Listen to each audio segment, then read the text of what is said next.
Miguel Iturrate back here on the CRP, and I'm joined by Devin Miller. That means the subject is MMA, and we're going to be talking UFC 239. The news recently broke that Luke Rockhold, the former middleweight champion and perennial middleweight contender, is moving up to the light heavyweight division. He'll be debuting on July 6th, the big card, at UFC 239 against Jan Blachowicz. And Devin, I'm joined, there's been a lot of talk about Rockhold moving up there for a little bit. He's finally pulling the trigger, Devin. What do you think of this? Well, I think when it comes to Rockhold, we are dealing with a very elite fighter, dating all the way back to the Strikeforce days. He was the champion in Strikeforce, actually holds a decision win over Jacare Souza. He became he was not only the Strikeforce champion, but he became the UFC champion back in 2015 when he pulled off a fourth-round stoppage of then champion Chris Weidman to win the belt. He came back from that, and since December of 2015 when he won the belt, he's only had 3 fights, so he's been pretty inactive over the past 3 going on 4 years. But he lost his first title defense to Michael Bisping in a surprise upset, came back and had a second-round stoppage of David Branch, and then fought Yoel Romero where he was knocked out in the 3rd round. And now he's moving up to light heavyweight, which has been rumored about. He's even talked about fighting Jon Jones, and Daniel Cormier, his teammate, has suggested that he moves up.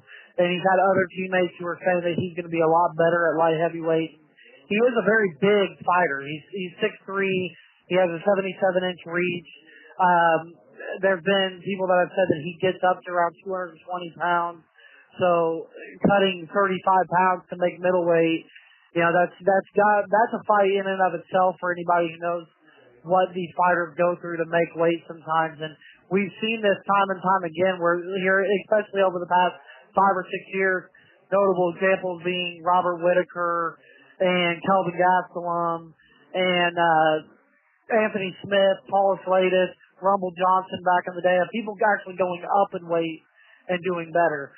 So I don't know if this is going to be Rockhold is going to be the next in that line. I think it's interesting. I think he's going into a weaker division than what middleweight is right now. And I think that he will be a little bit more hydrated at this weight division. But he does have some knockout losses on his career. And you were mentioning off air about getting hit by bigger people, if you want to get into that. Yeah, the fact is Rockhold is going to show us. We're not going to know. But there's 2 ways this could go, I see. Either at 34, the weight cut was too extreme for him, and he was still not fully recovered when he entered the fights with Yoel Romero and Michael Bisping. At the end of the day, he went down with 1 punch. So, that's the kind of thing where I think it's a flag waiver. Now, without having to do the extreme weight cut and the extreme dehydration, maybe they're going to be able to take some shots. That's a possibility. And that would suit him, because if he could do that, then as you mentioned, he's a highly skilled fighter, but he's got this one glaring weakness at middleweight, which was that he's been knocked out and knocked out, ugly a couple of times.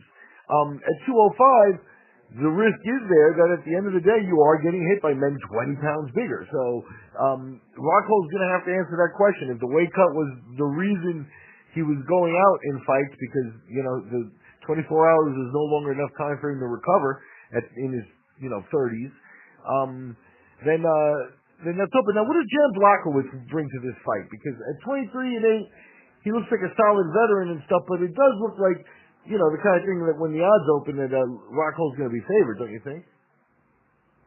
Oh, I would favor Rockhold in this matchup, and just to play kind of a advocate for Luke Rockhold and his career, just being a defense attorney for his reputation, when I look at his 3 knockout losses inside the UFC, I can somewhat make an excuse for each one of them, I think, except for the Romero fight, maybe.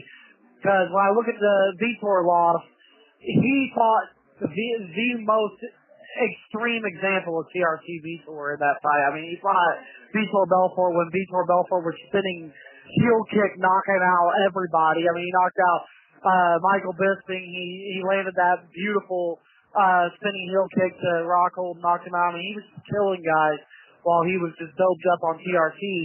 So, you know, and Rockhold's never had any kind of scandal in his past. And, you know, when you look at the TRT off of Vitor, the TRT free Vitor against Chris Weidman compared to the TRT Vitor that beat Luke Rockhold, I mean, they're just like totally different animals.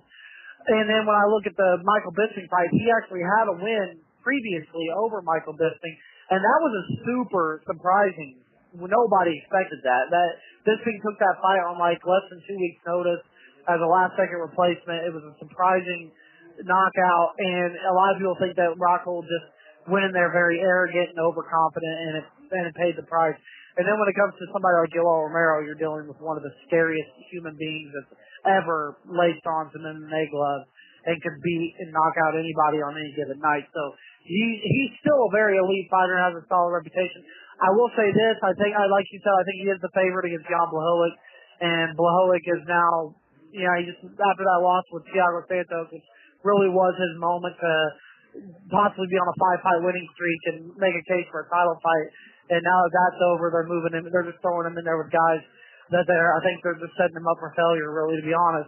But I think the UFC did kind of drop the ball in their matchmaking that I don't understand, because they've got Anthony Smith making this very quick turnaround to fight Alexander Gustafsson in Sweden, when there's been some Twitter beef with Rockhold and Smith, and they both made it very, very well known that they would like to fight each other.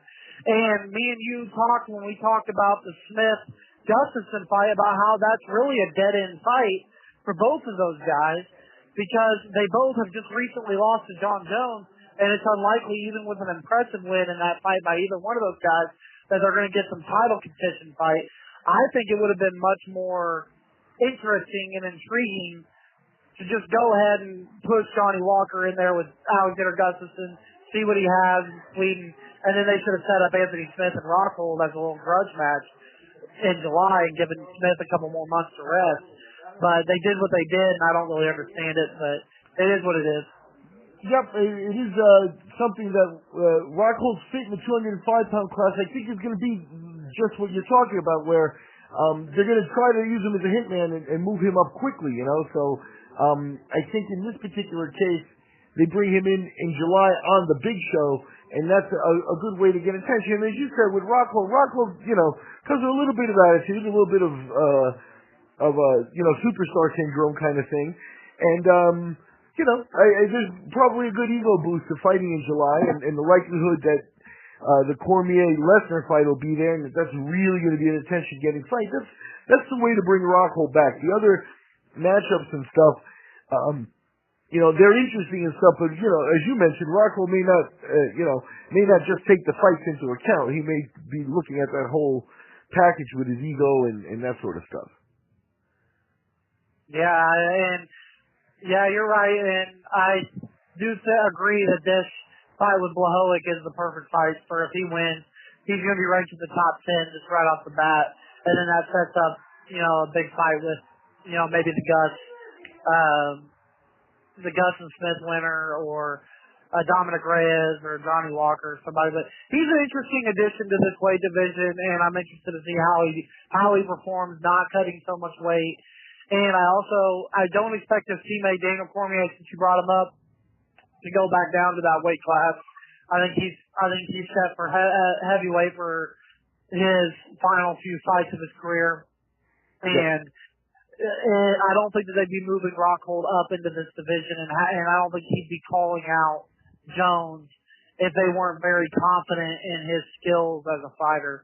So I think there's probably some untapped potential in Luke Rockhold that we haven't seen yet, even though he has been a champion before.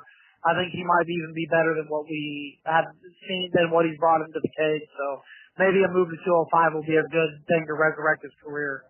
Well, we will see. We find out in July as Luke Rockhold is scheduled to fight Jan Blachowicz at UFC 239. I'm Miguel, joined by Devin Miller, the CRP's MMA team, to look at Rockhold's move to 205.